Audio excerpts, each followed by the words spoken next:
Hello everyone, আরও একটা mini ব্লগে আপনাদের স্বাগত জানাই। আজকের ব্লগটা খুব ইন্টারেস্টিং হতে চলেছে, কারণ আজকে বানাবে আমার ভাই বিরিয়ানি। তো আমরা সবাই আমার ভাইয়ের হাতে বিরিয়ানি খেতে, কেন যে কোনো রান্না খেতে আমরা খুব ভালোবাসি, সবাই বাড়ির সকলে। তো এখানে ভাই বানাচ্ছে একটু অন্যরকমভাবেই বিরিয়ানিটা বানাচ্ছে।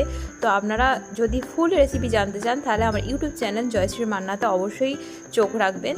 তো ও অনেক ছোটোবেলা থেকেই আমাদের বিভিন্ন রকমের রান্না করে করে খাওয়ায়। আর এখনও যে অনেক বড় হয়ে গেছে তা নয়, কিন্তু ও আগাগোড়াই ওর রান্নার প্রতি খুব ন্যাক আছে, এবং যে কোনো অনুষ্ঠান বাড়িতে ওই আমাদের রান্না করে খাওয়ায়।